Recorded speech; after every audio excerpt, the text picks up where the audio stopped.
Hello. Hey, how are you? Good. How are you? Thank you. Thanks Thank for you so having much. me. Of course.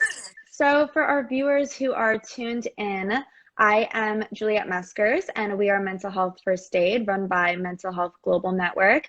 And here at Mental Health First Aid, we try to help others prioritize mental health at an equivalent level to physical health through programming and education training, as well as just having these conversations on our Instagram. So, Scott Norton is here today, all the way from the UK, and he is an accomplished theater performer, and he's going to talk to us a little bit about mental health, men's mental health, and also mental health in the performance industry. So thank you so much again for joining us today. So Scott, You're what do welcome. you It's good. Sorry, I think my Wi-Fi is a little bit bad. I hope it's not too much of a problem. Okay. So I wanted to just ask you to begin with, what are some issues that you see in the performance industry surrounding mental health, both regarding, maybe performance anxiety or the stigma surrounding mental illness? What are some things that you notice? I feel like as a performer, sometimes you compare yourself to other performers and you start to break down every little thing, whether it's your hair color or your height or things like that. That's the reason why you've not got an audition or a job. Um, And I feel like it's important to remember that you have your own story to tell, and you're completely special in your own way. Um, so I always struggle with it. Like every audition that I go to, every job interview, I always come out of it and I start to overthink about how it went, and I feel like you can only do your best in that moment. Um, whether like just do your best, and it doesn't matter how you look or how you sound, because yeah, they're looking for one thing, um, but you might not be right for that, but you might be right for something else. So you have to look at the bigger picture of everything and try not to get down about it, and Yeah. don't compare yourself to other people. Yeah, that makes so much sense. It's interesting because I know performance anxiety exists just on a general spectrum when it comes to, going to job interviews and having conversations or doing any kind of Mhm. public speaking. And that just is kind of based off of, if I go to a job interview, for example, in the past, it was about my resume, or it was about my experience, or it was about how I was able to hold a conversation. But when you are in the performance industry, the way that you look also plays a part because it has to do with the character that they're trying to fit and to fill. So I imagine that there's this added pressure, like you said, that goes along with that. It's not only just about how you perform and the conversations you have, but also your appearance. And so I'm sure that Mhm. that's really, really hard. What would you say? Would you say that there's a difference surrounding mental health, not only in the industry, but in general from your perspective when it comes to men's mental health and the stigma surrounding mental illness, from the male perspective?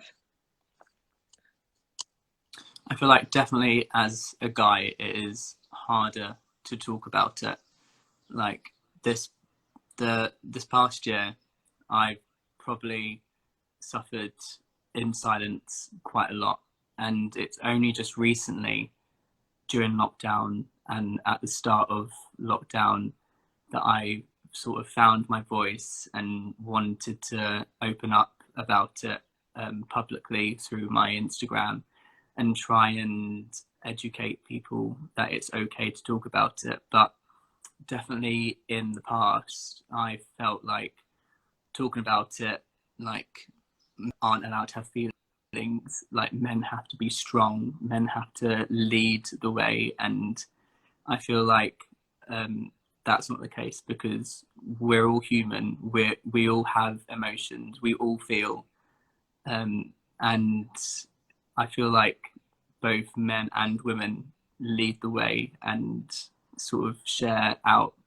the sort of in a relationship.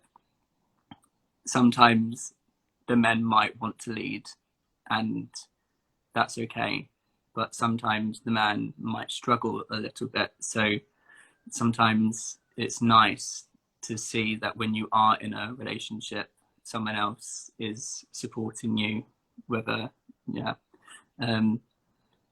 but yeah, so it's only just recently, like I've started to speak out about it and sort of say, like, even now I probably wouldn't be doing these lives like even like 3 months ago, but now I've found the confidence to say, yeah, I do suffer with it, and I want to sort of help people, and it is okay for men to feel emotions, to feel sad, to not want to go out, to not want to get out of bed or speak to. Sorry, I've got. That's fine. Yeah, absolutely. Yeah. And I know that, statistically, men are 3.5 times more likely to complete suicide than women are. They're more likely to attempt suicide than women are. And I think that a lot of that comes with that burden that you carry for so long to not be able to express what you're going through or express how you're feeling. The time difference between the onset of mental illness and the time that it takes for someone to get help is 11 years. And so we talk about this a lot because, if you were walking around on a broken foot for 11 years, you would completely fall apart. You wouldn't be a functioning human being. And your friends and your family and your loved ones, your spouse, would never let you go that long without seeking professional help or without even having a conversation about how you were feeling. And so I think that that's where it's so important to start these conversations, because every time that we speak out about it, it makes someone else more comfortable to share what they're going through, I think. And I don't know about you, but I know that when I first started talking about my mental illness and hearing other people respond in ways that they had a brother or a sister or a mom or a dad or a best friend, or they were struggling with mental illness, it became so much more normalized for me, and I became so much more comfortable with seeking out treatment opportunities, talking about it with other people. And so you said 3 months ago you wouldn't have started to have these conversations, and I see that you've been posting about it a lot on your page. So from that initial moment that you decided it's time to talk about this, and between then and now, do you feel a relief in any way, shape, or form? And how has it changed your process of dealing and coping with your mental health? Yeah, definitely. It's like, talk about it now has definitely helped. Like, and I've been trying like all different sort of. I've been trying meditation, trying to release those inner emotions and turning it into something positive. But yeah, so at the start of lockdown, I was going through a breakup, and then my job got put on hold because of COVID-19. So there was a lot going through my head at the start of lockdown, say like 12 weeks ago now.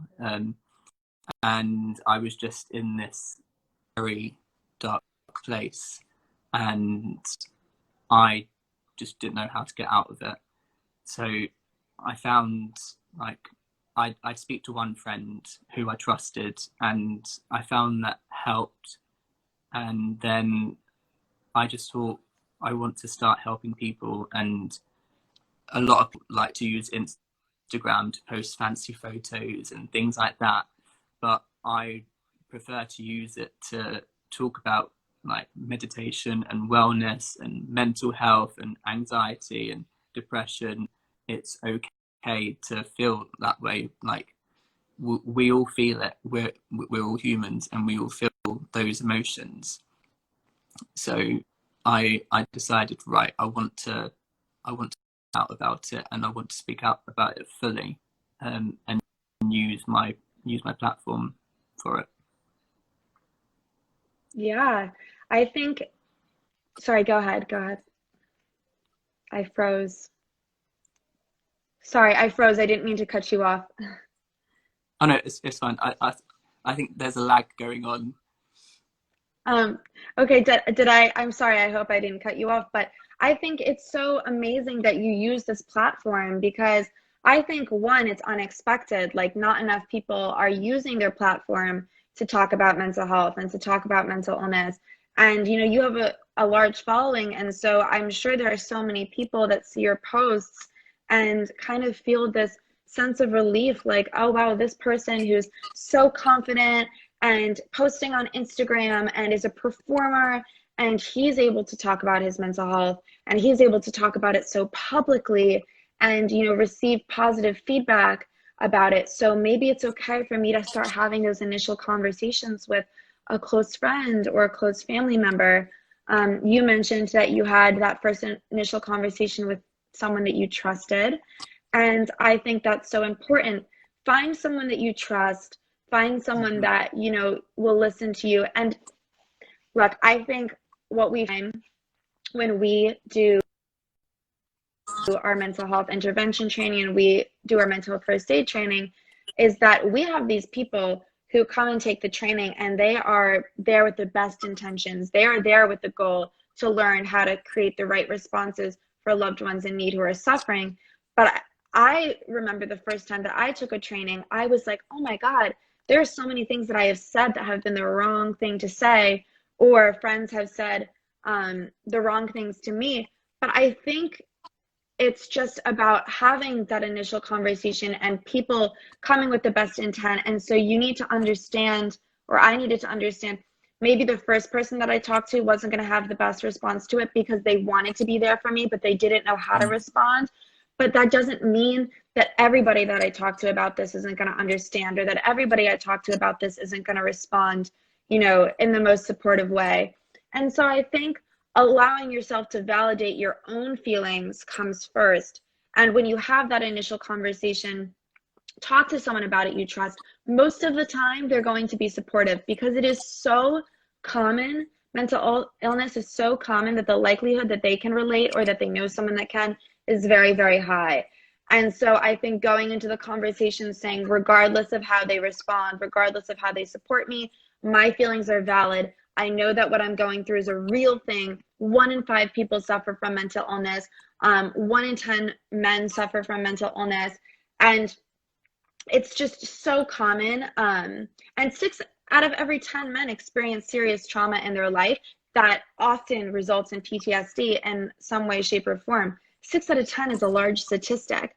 So again, the likelihood that people can relate is very high.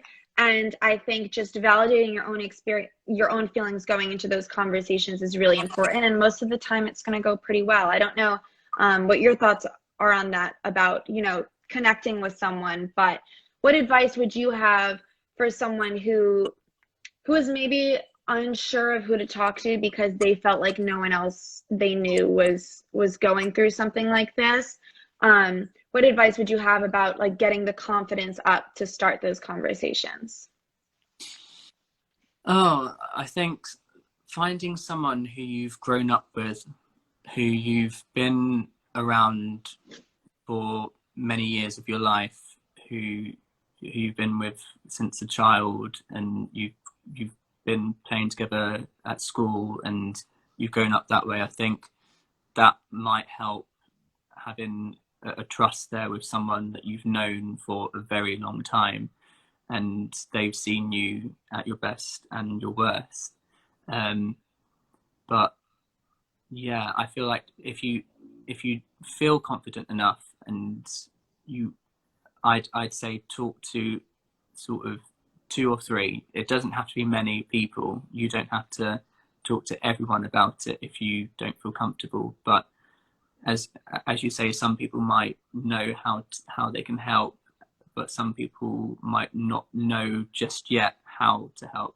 So I definitely think if you speak to 1 or 2 people that you are close with and that you've grown up with and that you know you can trust, that would definitely help, and definitely help you put you in the right direction of feeling better and being happier in yourself. Self-care is definitely really important, and if you feel like you don't want to go to a event or anything like that, it's fine. Like, stay at home, look after yourself, put your favorite TV series on, have a cup of tea or cocoa or whatever your favorite drink is. Like, stay at home, look after yourself. You are number one, and it's definitely important that I've sort of ranted, not ranted, but gone off the subject. No, but not at all. Yeah, definitely find like one or two people that you feel you're close with, and because what person A might respond not how you want to, and that could sort of make you feel a little bit worse. So, and then if you speak to person B, then they might know how to help you and how to. So yeah, definitely, that's what I'd say. Yeah, absolutely. That's great advice. And we always say in our trainings, when in doubt, show love. If you don't know the right, the right references or the right treatment plans to refer someone who's struggling to, show love, validate their feelings, just let them know that you're there to listen. And that's really all you need to do. That's the most important tool, is to be a good listener to someone who's struggling. And so you started to talk a little bit about healthcare, which I think is self-care, which is so important. So I would love to hear a little bit more about what are some of your favorite things that you do, or some things that you do to help work on your mental health or to maintain a healthy state of mind. So I've been reading quite a lot of self-help books. I've been reading The Secret, De-Junk Your Mind, the Power of Now, and all of those sort of books, because during lockdown there's not many places you can go, so then you start to overthink the situation, and then it just gets worse and worse. So I feel like reading books is one way of bringing you back into that calm, and seeing it written down from someone else's experience has definitely helped me. Seeing all these authors going through the same situations and same feelings that I felt, it helps seeing that it's not just you alone suffering through, like, with depression or anxiety, or so that definitely helps. I've also tried to do a bit of meditation. You can do short 10-minute YouTube meditations. Close your eyes, focus on your breathing, and that definitely helps with releasing that anxiety, releasing those inner demons, inner emotions that are holding you back and stopping you from being happy. And it turns it into something that will empower you. And I've definitely cried quite a few times during meditation, releasing that toxic sort of energy and like bringing that positive energy to me. And sometimes social media is a bit of a downer as well. So wherever you can, leave your phone at home, go for a walk, have your earphones in, listen to your favorite music. I feel like, social media is a big toxic, because we're always scrolling and we're always saying, oh, this person's being really motivated, this person's just posted this picture, maybe I should be like that. But your time will come when you feel that spark, and when you feel motivated, you'll know when to do something. Like, people say, should I do this, should I do that? I get that. I ask myself, should I post this now? Like, should I do this? But I feel like if it was really meant to happen, I wouldn't be asking myself that, and I would just do it, sort of thing. Yeah, and you brought up a good point. I mean, during quarantine, it's been hard. Depression and anxiety thrive on social isolation. And I think now that things are starting to open up a little bit here and there, I think it's actually been even harder for me to go on Instagram you know, for example, one of the things that I really struggle with is social anxiety and this fear of seeing other people together and missing out, and what am I not a part of, or and so I think social media was like has always been a big trigger for me in that way. And just worrying about what trips people are going on, or what are people are doing together.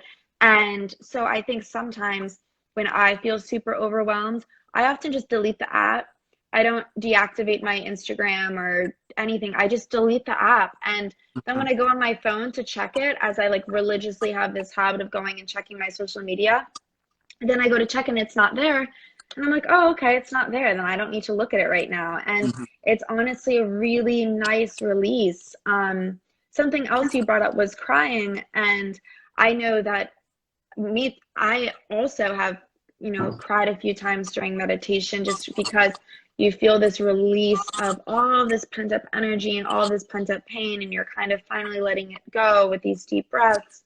I, you know, we talk about crying is so important because it clears actual literal toxins from your body and it releases endorphins. And what would you say about men who are afraid to cry, maybe in front of other people, or also maybe for themselves, just because of the stigma that men can't cry? I've definitely been the person to take myself away from a party because I needed to go back to my place and just cry because of the situation. And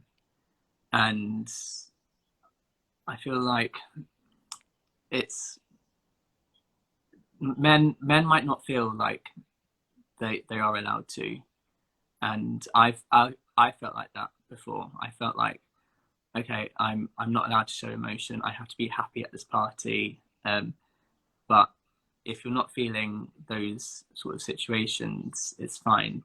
Take yourself away from it and go to sleep and wake up the next day and sort of recuperate your energy and your emotions.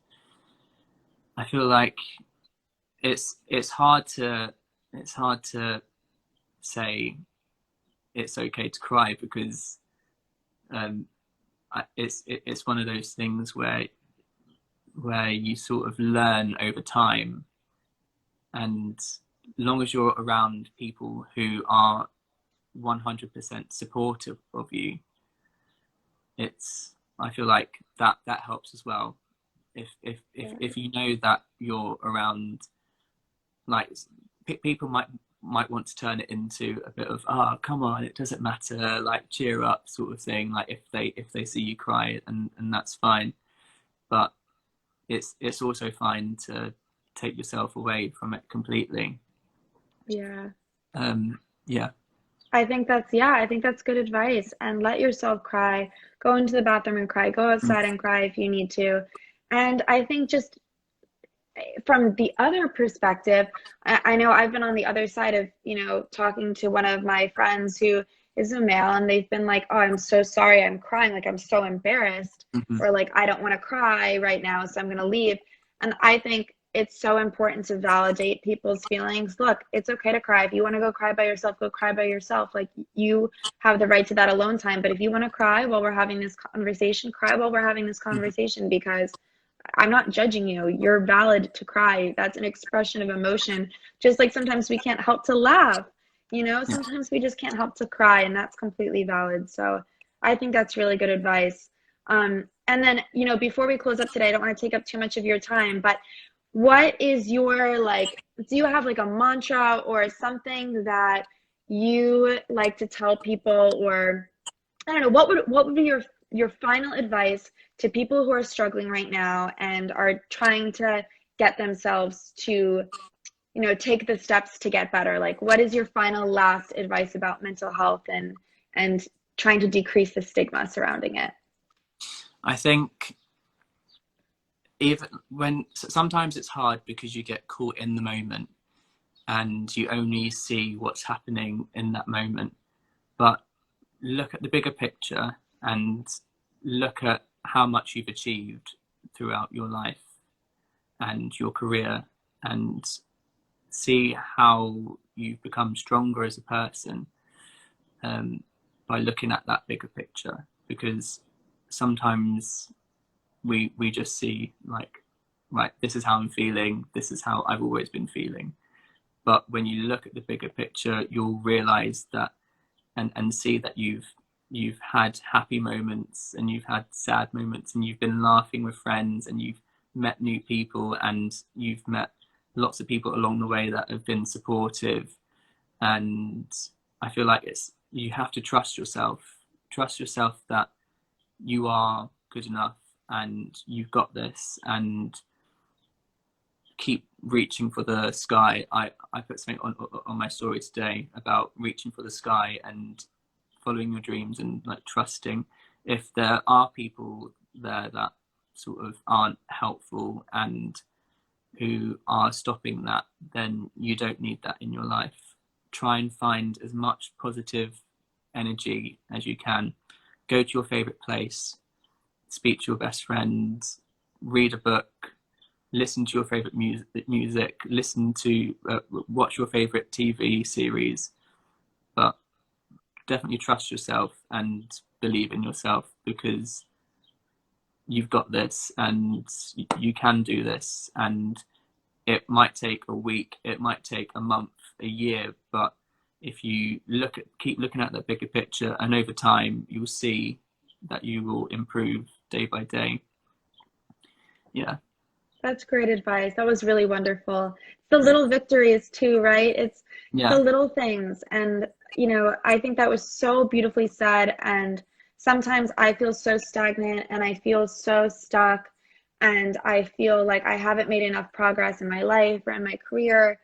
And I think sometimes it's really helpful actually to go back and look at old to-do lists I made, or old like weekly goals I made, and just thinking of like little things like, wow, I had gone such a long period of time without reading a good book just for myself. And since quarantine, I read it for 30 minutes every day. Like, that's a big deal to me. That's something I reintroduced into my life.